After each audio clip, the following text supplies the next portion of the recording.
tumbuh melata, sayang merbah di pohon cemara. Assalamualaikum mulainya kata, saya mulai pembuka bicara. Assalamualaikum warahmatullahi wabarakatuh. Alhamdulillahilladzi hadana lihada wa ma kunna linahtadiya laula an hadanallah. Asyhadu an la ilaha illallah wa asyhadu anna Muhammadar Rasulullah la nabiyya ba'dah.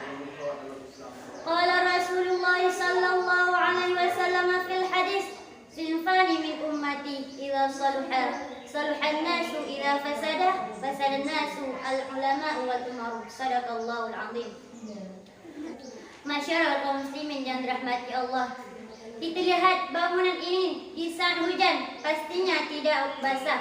Penyebabnya tidak basah dikarenakan adanya atap. Dan untuk terdirinya atap mestinya pasti adanya tiang.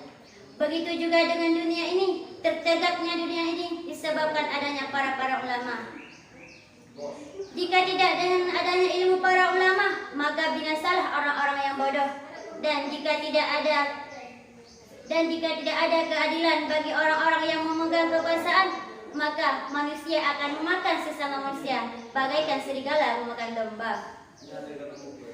Begitu juga tanpa kedermawan orang-orang yang kaya, maka binasalah orang-orang yang fakir. Dan tanpa doa-doa orang fakir, maka hancurlah dunia ini. Masyarakat muslimin yang dirahmati Allah, kita hidup dan tinggal di daerah kita, yaitu Indonesia, di bawah naungan asas Pancasila. Oleh karena itu, kita harus saling tolong-menolong dan bersatu untuk memajukan dan membangun negara kita, baik secara lahiriah maupun batiniah. Jadi pada kesempatan hari yang berbahagia ini, izinkan saya untuk memaparkan ceramah singkat saya yang berjudul Tiang Dunia Empat Perkara, atau disebut juga dengan The Four Foundations of Art. Mari kita uraikan satu persatu. Yang pertama, ilmunya para ulama.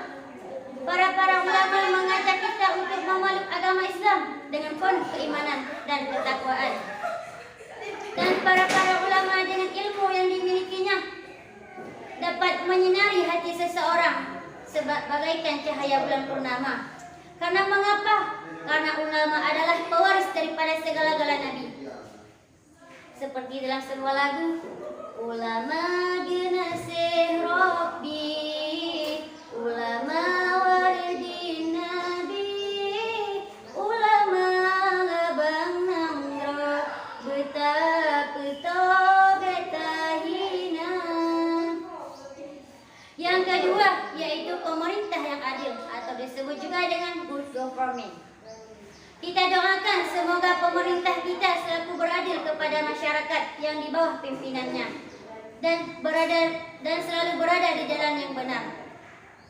Seperti dalam hadis Nabi mengatakan, "Sulfani min ummati idza saluhan nasu wa idza fasadan nasu al-ulama wal umaru." Dua elemen daripada umatku, kata Nabi. Jika baik maka baiklah masyarakat, dan jika rusak maka rusaklah masyarakat, yaitu ulama dan umara. Oleh karena itu, baik buruknya seorang manusia sangat tergantung pada ulama dan umaranya. Jika ulama dan umaranya baik, maka masyarakat pun ikut baik. Dan sebaliknya, jika ulama dan umaranya rusak, maka masyarakat pun ikut juga rusak. Yang ketiga yaitu kedermawaan orang-orang yang kaya.